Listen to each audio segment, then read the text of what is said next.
Tanda.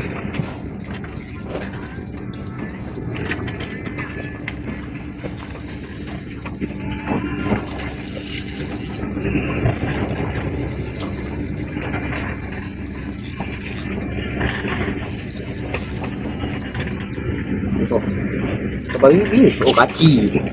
Alhamdulillah, kaci lah. Mantap. Mantap. Ada saiz. Okey.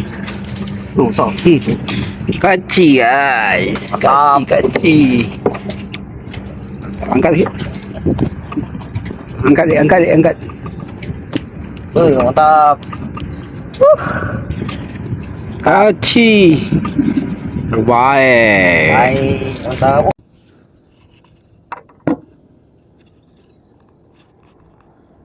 Oh, pari je.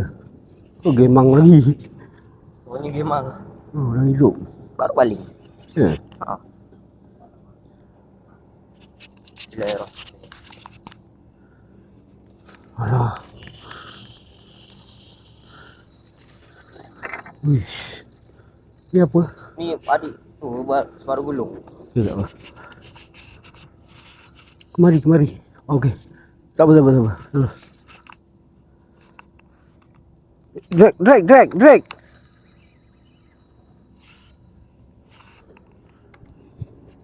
Pari ni dek. Sebelah sini.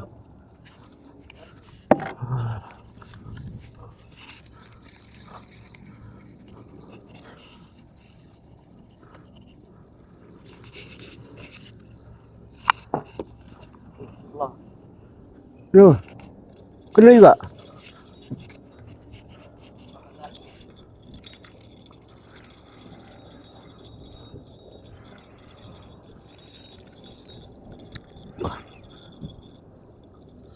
Angkat dua senang.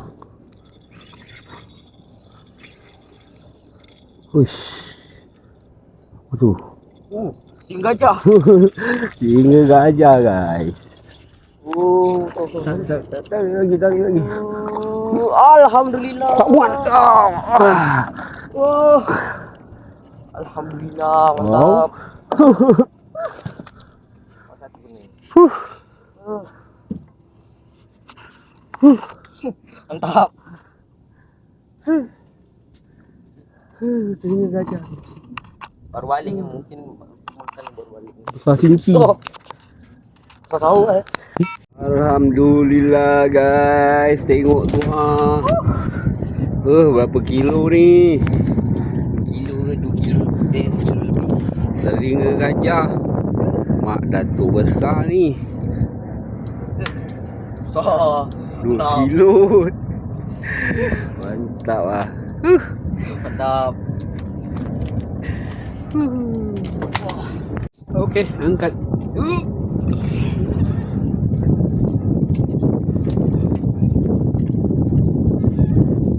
Oh, 2 kilo. Dekat 3 kilo dah. Mak ai dekat 3 kilo. Rekod baru. 2.960. Mantap. Alhamdulillah. Rezeki pembukaan trip. Alhamdulillah. Resen 2026 budak ni. Gila. Okey, ni hasil dia. Okey, pertama sekali tong dah kosong, ada dan kopi tu. Inilah hasilnya. 9, 1, 2, 3, 4. 5 ekor. 5 ekor dengan yang besar ni memang. Dan lama kaci. 3 gajah ekor. Telinga gajah. Cukuplah seekor, tapi dah macam berapa ekor dah. Telinga gajah tu 2.960 kilogram. Ni lah budaknya yang dapat. Dia je lah, aku dapat gemang je satu. Dia bilang semua dia dapat. Padu lesen 2026. Raket Gani nombor 7, Kampung Pergi Aceh. Mantap. Yap.